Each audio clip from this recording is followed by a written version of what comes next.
Congratulate Pravin and his team at the India Pulses and Grains Association.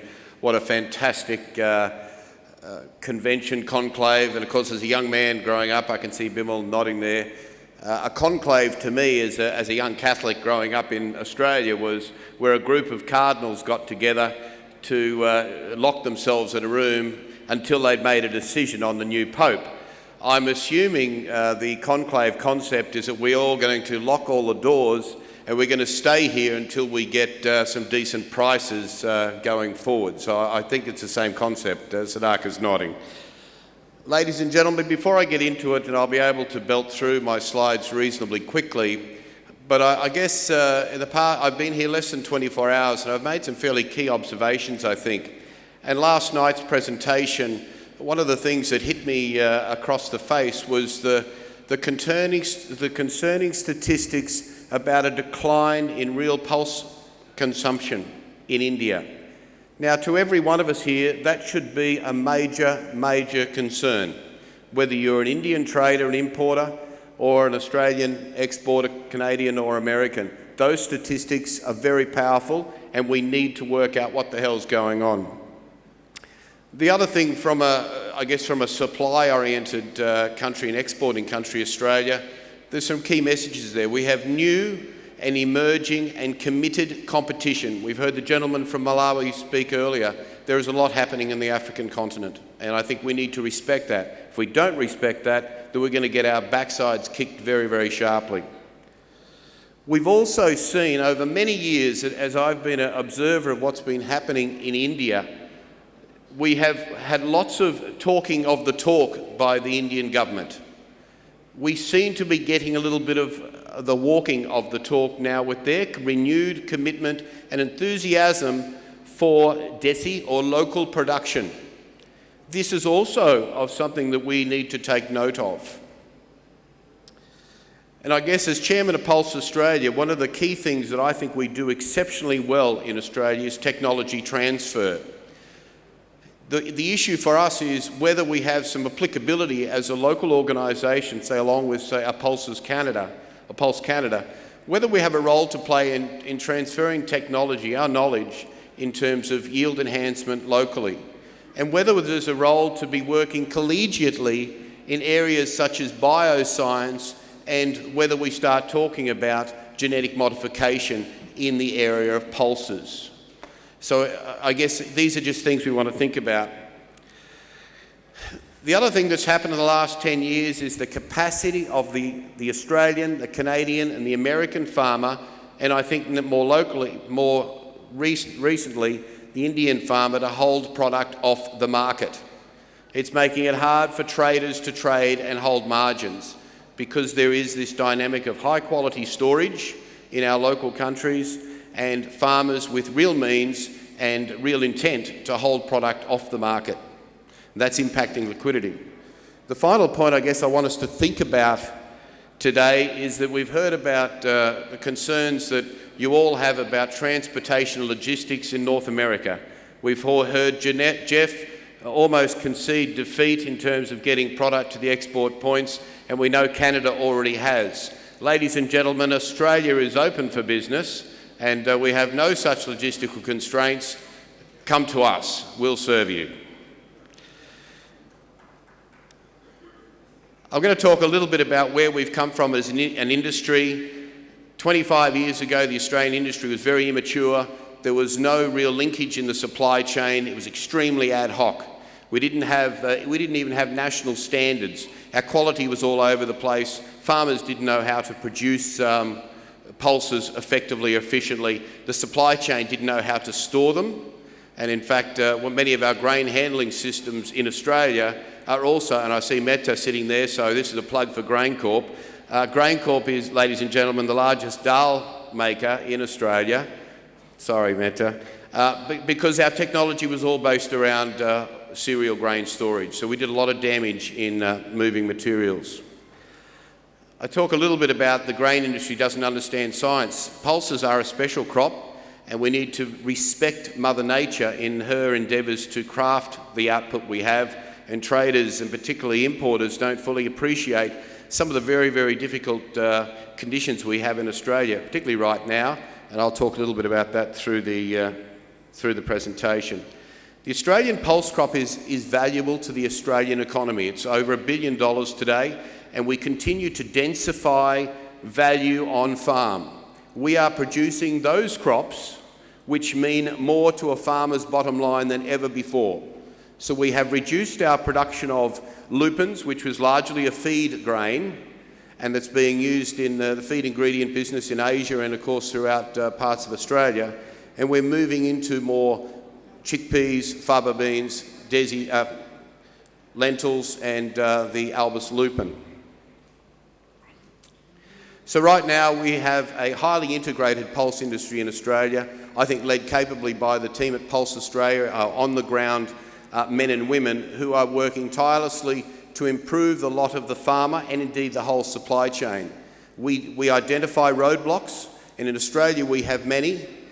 We knock them down as we get to them. So it's a much more integrated supply chain today.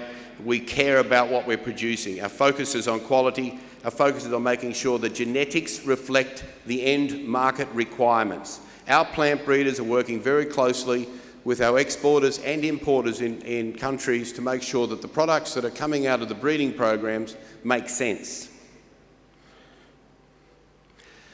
I guess this is the chart that we like to put up, or I like to put up, and talks about where we think India might go.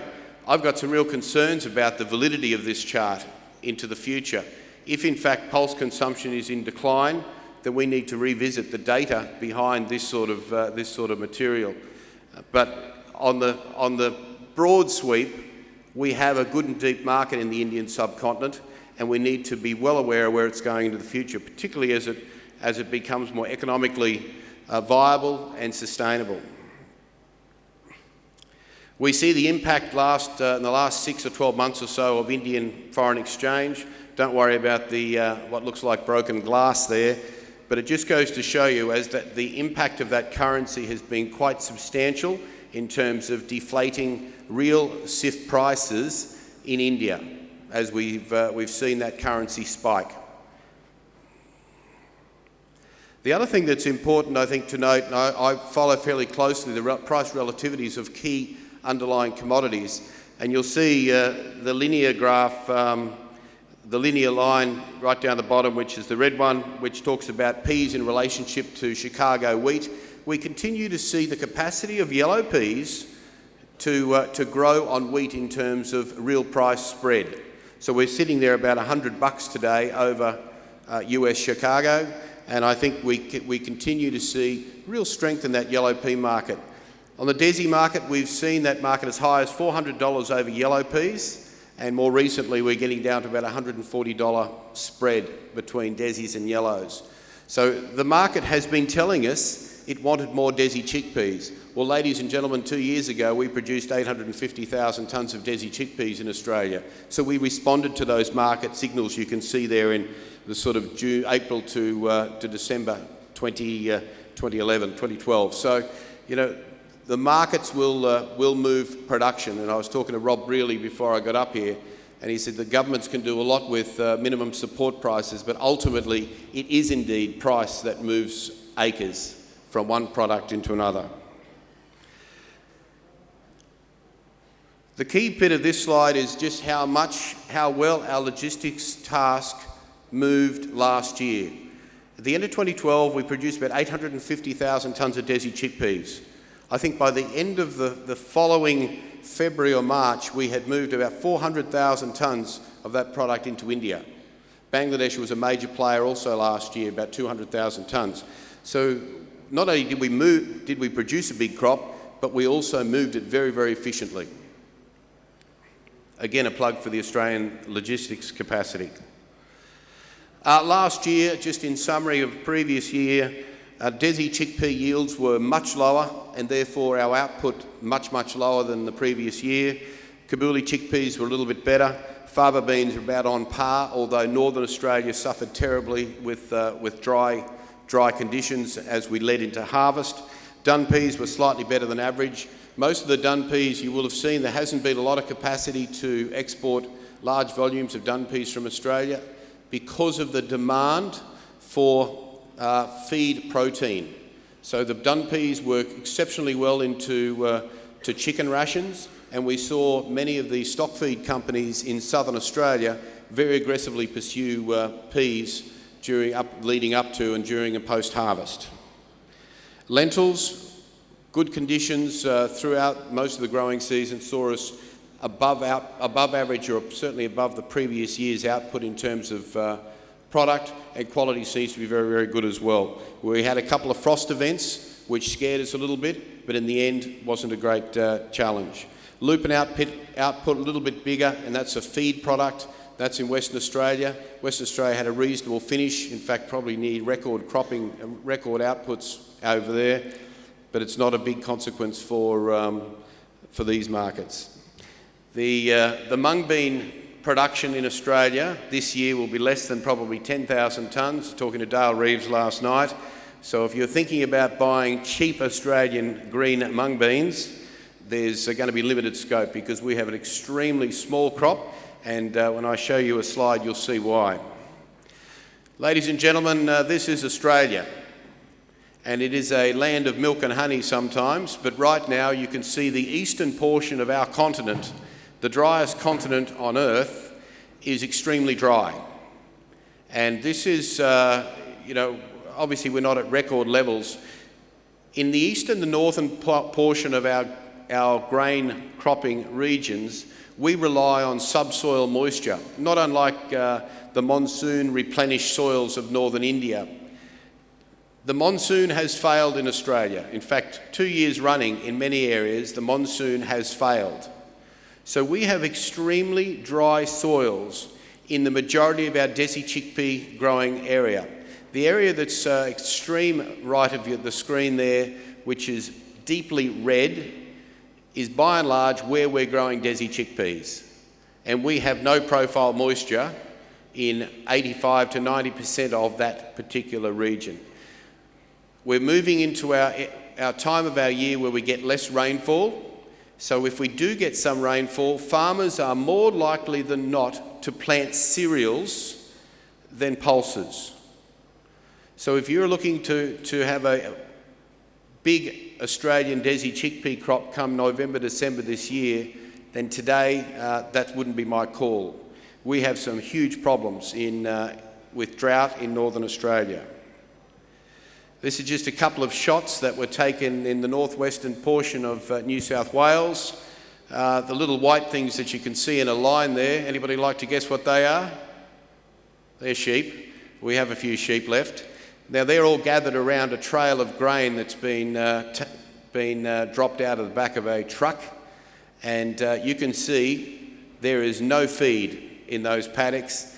And ladies and gentlemen, much of northern Australia looks like that. You can see very little feed and a lot of hand feeding going on. So when I say to you we have some problems in the agricultural regions of northern Australia, we have some big problems.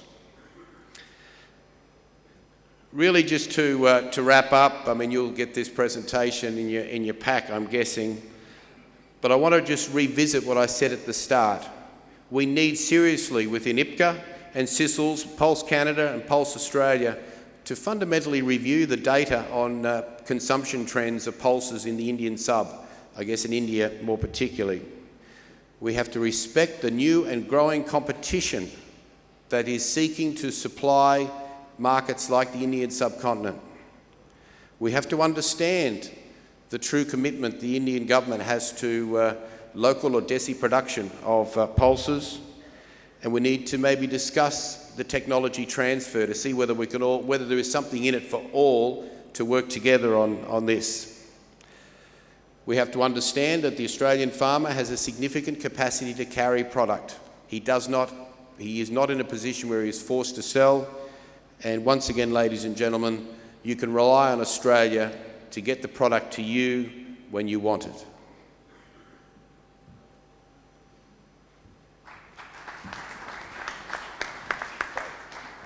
Thank you very much, Peter. I think you've left us some thoughts which all of us in this room and this conclave can consider, and this is something which is for the future. I think we are running out of time. We have one more session before lunch, so we wouldn't have time for question and answer for this particular round of presentations, but these gentlemen are around till tomorrow, so I guess if there are any questions and answers, this can be addressed in, during the cocktails later tonight or sometime during the day today or tomorrow. Thank you very much. Thank you, Mr. Iyengar. Big round of applause, ladies and gentlemen. Very quickly concluding this session. Thank you, sir. May I please request you please honor the panelists with a memento. To Carl Potts of Canada, thank you, Carl, for finishing in half the allotted time that you have. We've managed to catch but a few minutes.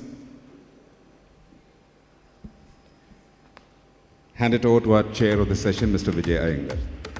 So could you hand it over to Carl? Also, quick photo opportunity.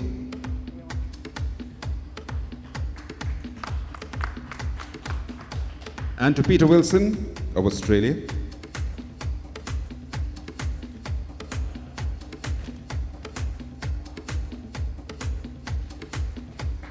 Jeffrey has already got one of these.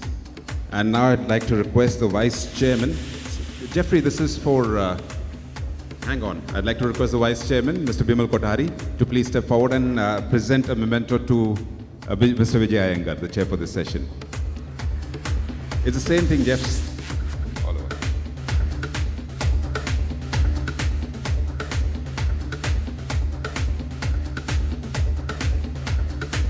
So, photograph. Can we have the memento facing front? Sir, photograph. May I have a photograph of the panel, please?